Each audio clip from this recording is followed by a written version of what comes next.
ourselves a really good setup episode. There was no fighting in this one, but there is a ton of stuff that goes down. In this episode, we go deeper into Annie as the Ariel, Gwell returns to space, and Lady Prospera's true intentions are revealed.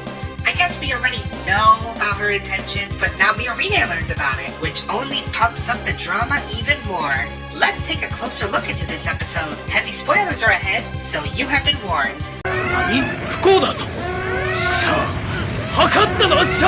We pick up where we left off on Lady Prospera and Belmeria talking about Annie and the Ariel. Apparently, Annie's biometric code was completely synced with a data storm. Her body couldn't endure living in space, so Lady Prospera used the Firth to keep Annie alive.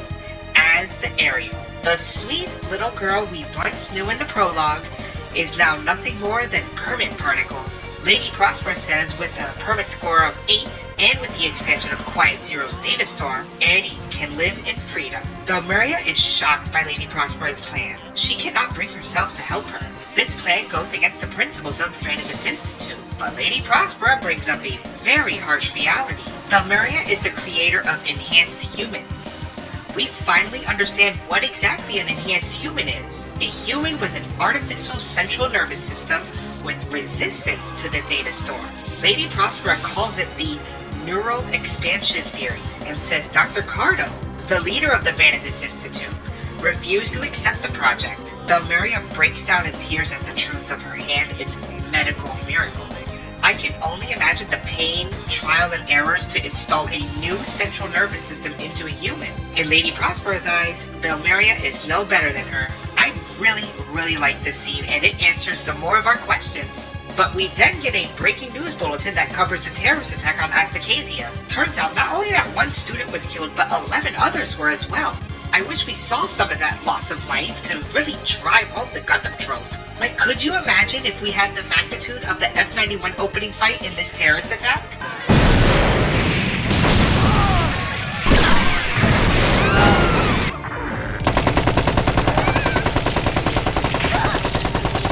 Not only the terrorist attack, but the kidnapping of Sirius has also been acknowledged by the media. Of course, none other than the Dawn of Fold is claiming responsibility for the attacks.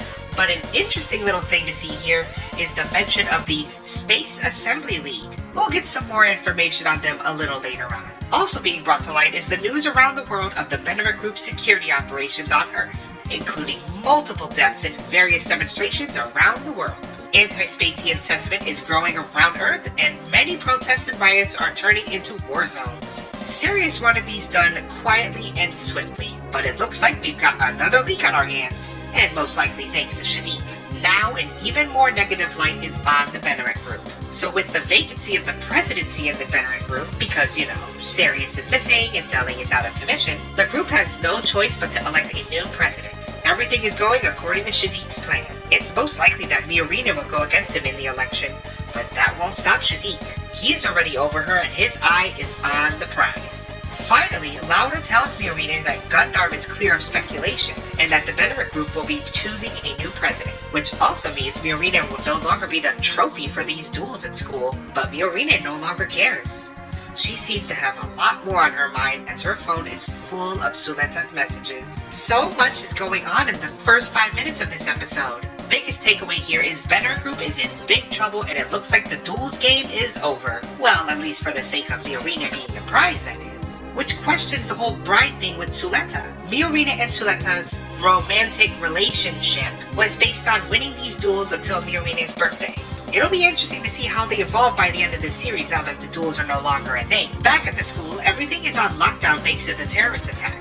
Armed demi-garrison mobile suits patrol the area, and the once vibrant and glowing school has turned into a dark and it's almost like a prison camp. Because of the attack, many students have been withdrawn from the school. Roji asked if Cecilia was going to stick around, which she surprisingly says yes. She is the last remaining duel committee member, so if she leaves, there will be no more duels. She says she should be there to see who becomes the groom of Miorine.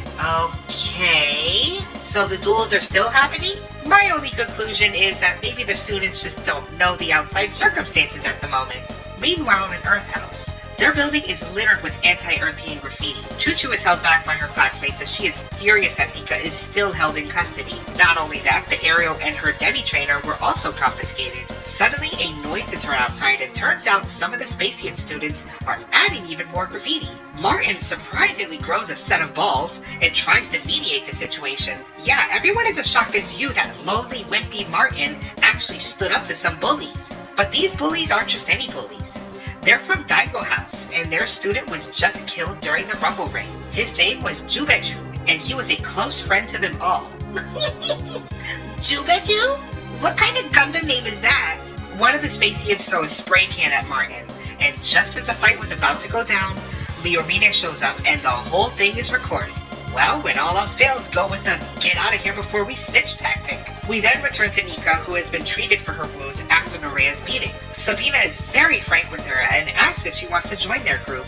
That group being the United Harems for Shadiq group. Nika is a very skilled mechanic, and if she were to join them, she could continue her studies elsewhere. But Nika declines the offer on the grounds of not liking the means to justify the end. But she did drop another revelation.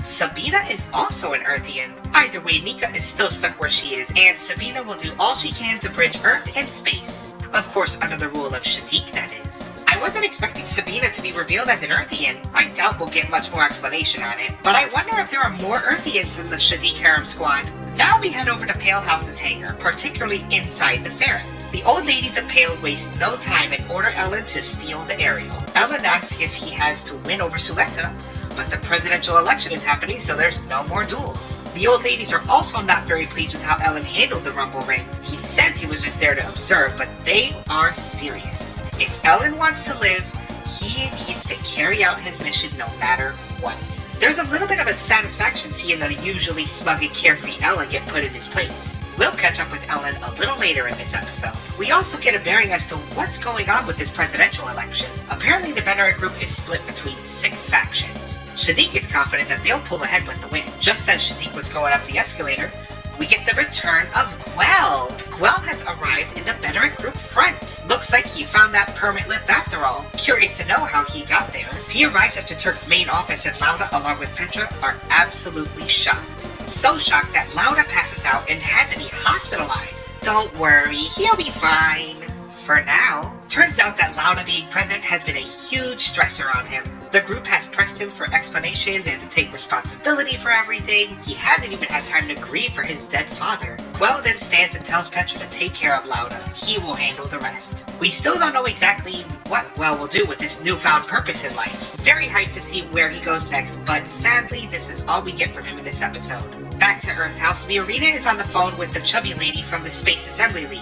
After some investigation, they were able to determine the front management company had no involvement during the terrorist attack. Nika was taken by other parties disguised as front management employees. Feng is willing to dig deeper, but it's going to come at a cost. She wants full access to investigate Gundam, particularly Lady Prospera's Shinsei Corporation. Before Miorine could acquire more, Feng hangs up. She's curious about the repair costs of the Gundam and why so much equipment was being moved to Planketta. This is where we get a little bit of insight into the Space Assembly League. They're basically an oversight group that acts as mediators between Earth and space. But I was expecting them to play a little bit of a bigger role.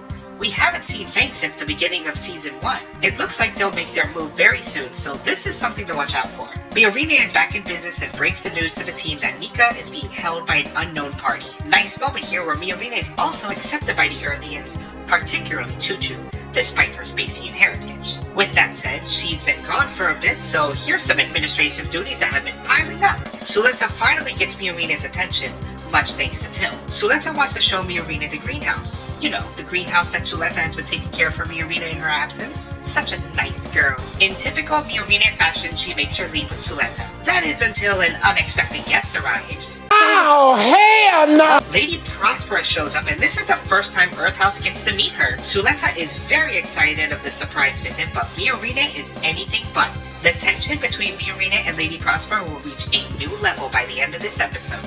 Back at the hangar, Ellen sneaks into the Ariel's cockpit. It's Gundam hijack time, or so Ellen thought. He tries to turn the Ariel on, but there's no response. Suddenly, the Ariel activates and sends a massive data storm into Ellen's body. He then hears the voice of Eddie, telling him to stay away. He looks up and sees her floating.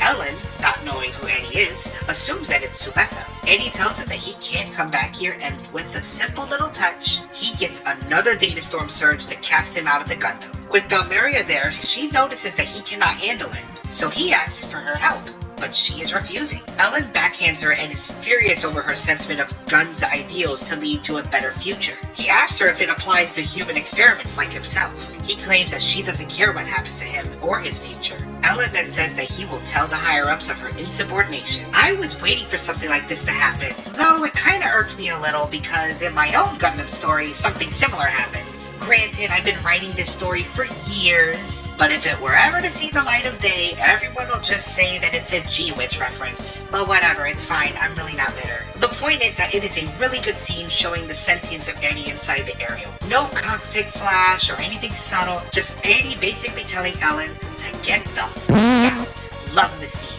Good stuff. We finally reach the meaty part of this episode. Suletta gives Miorina a debriefing on what she did in the greenhouse, and then asks if she got her emails. Miorina did. 3 a day. But remember, she couldn't respond back to any of them because she was under investigation. Suletta then says that she hasn't lost any duels, which Miorina knows because of her uniform. Suletta then asks point blank, "Are you mad?" Particularly about what happened in Blanquetta, but Miorina surprisingly isn't mad at her. Suletta saved her and her father's life. Miorina admits that she should have thanked her and said she was sorry. I'm liking Miorina's turn from spoiled princess to mature queen. These words bring Suletta both relief and joy, but what she says next is what sets everything off. Suletta says it's just like her mother said, that eventually Miorina would understand that her and the Ariel did the right thing. Miorina then asked how could she smile like that? Suletta smashed another person to death. Miorina says whether if it was right or wrong, she shouldn't have smiled about it. Suletta believes only the two of them could save everyone, and Miorina asked if her mother told her that, and she said yes. So would she do anything her mother says? Suletta had to think about her answer, not sure if absolutely anything would be on the table. So Miorina gets more specific. What if she told you to give up your dream of building a school on Mercury? Suletta says she would be troubled, but if her mother told her to, she would give it up. This shocks Miorina as to how loyal Suletta is to her mother. If you ask me, a better question would have been if Lady Prospera had asked Suletta to leave Miorina, would she do it? Curious why that wasn't a question. I think that would have had an even bigger impact on the scene. Miorina then asked the biggest question of them all. If your mother told you to use Gundams to kill people, would you? After a long pause, Suletta says yes. After all, because her mom said to go to the school, she made friends and was able to beat Miorina. That means her mother is always right.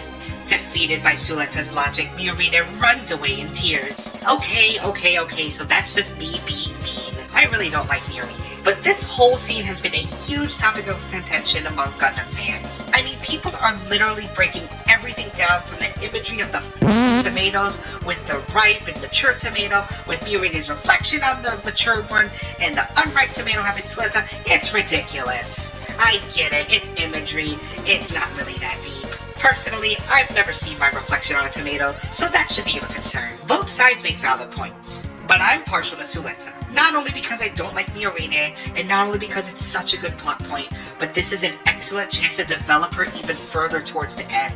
I have a feeling she'll have some kind of awakening and will actually tell her mother no. So Miorina goes straight to Lady Prospera to confront her. She asks what she's planning to do with Suletta, but all she says is how good of a little girl she is. Miorina is beyond mad and vows that she will not let Lady Prospera have her way with Suletta anymore. So Lady Prospera asks if she would have her way with Suletta next, just like Delling. Why Delling? Because Miorina's father is the object of her family's vengeance. She continues about the Vanidus incident 21 years ago, the death of her husband, all of her colleagues, her beloved mentor, all were slaughtered in the name of witch hunting. You remember all of this from the prologue episode, right? Miorina may have accused Suletta of being a murderer, but in Lady Prospera's eyes, she is in the same position. She then pulls Miorina in close and tells her to hear them, the screams and cries of her fallen comrades. Avenge our deaths. Kill that man Delling. These voices are heard by Lady Prospera as they speak. This is both eerie, creepy, and amazing all at once. Miorina breaks free from Lady Prospera and demands her to leave Suletta out of her vengeance. Lady Prospera offers her to once again help with Quiet Zero. If a new president is elected, the plan would be ruined. But if Miorine becomes president, the plan can be continued. Despite the doubt by Miorine, Lady Prospera says she can do it because she is the blood-stained daughter of Delling himself. So much to unpack from this one, comrades. A lot of times it's the setup episodes you have to really watch out for. I really am at a loss of words because there's so much to take in. The ending to this series is going to be wild. I really like the scene with Annie rejecting Ellen.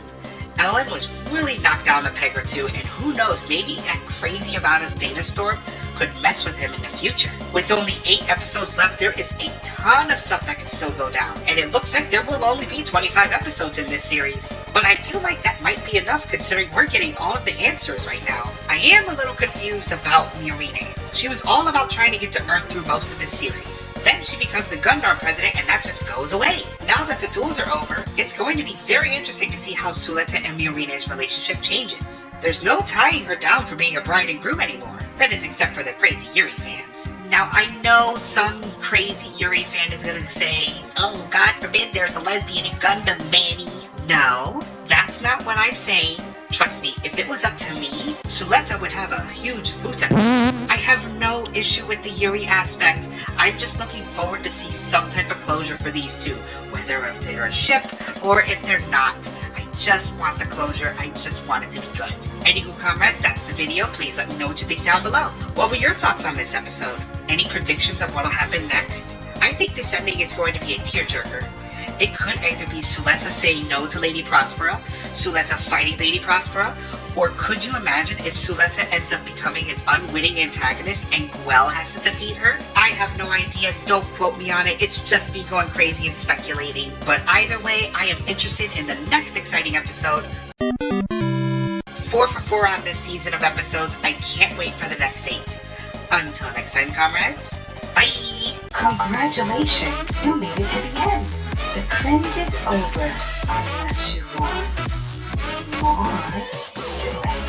Click those videos in the box. Do it. Do it. If I took this seriously, you wouldn't stand a chance in a fight against me.